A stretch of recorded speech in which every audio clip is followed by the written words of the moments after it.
Hello, fellow planters. So a few years ago, my auntie sent my dad a few plants, and naturally, since he didn't care for them, I seem to have inherited them. And one of the plants that survived is this bad boy here. And I was looking online because I had no clue what it was. I thought it was a type of Christmas cactus, but it's not. And it's called an Epiphyllum Oxypetalum, also generically known as Queen of the Night. Reminds me of that aria from the Magic Flute by Mozart, Queen of the Night. And if you're into operas like I am, I recommend listening to the version sung by Natalie Dessay. She really blows Sumi Joe and other opera singers out of the water. Man, it was a crime to opera fans all over the day she retired. But anyway, you should listen to her version. Not only does she hit the high notes, but she hits them with such ease and versatility, and the tone of her voice is so pleasant. I tell you, the skinnier the opera singer, the better she sounds. So anyway, back to plants. So this plant, it's a type of cactus, according to Wikipedia, and it blooms only at night, and its flowers wilt before dawn. So this type of plant is called Queen of the Night because the flowers bloom at night.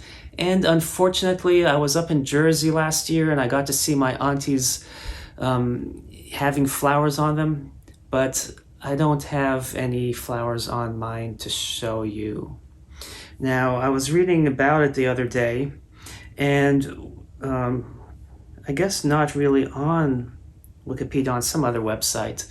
And essentially, this sits in the breakfast nook near a north-facing window, so it doesn't get as much light as it needs. It's bright and it's thriving, but it's not, or it's surviving, but it's not thriving such. Usually these leaves tend to be fat and they can get really long, but this has become very, very stringy. And the reason is, it likes humidity. It doesn't like being over a vent, and where it's sitting, there's a vent underneath it on the floor. And, it likes better lighting than what it has. It likes more humidity, and it doesn't like a constant cold and warm like with being under an air vent.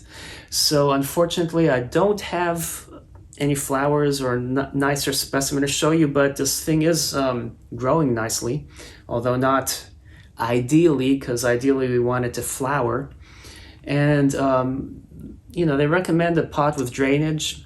This pot is a vintage pot I found either at a yard sale or estate sale, I can't remember where, and it's doing well even though there are no drainage holes. It's glazed on the inside, and I like pots that are glazed on the inside and lack drainage holes.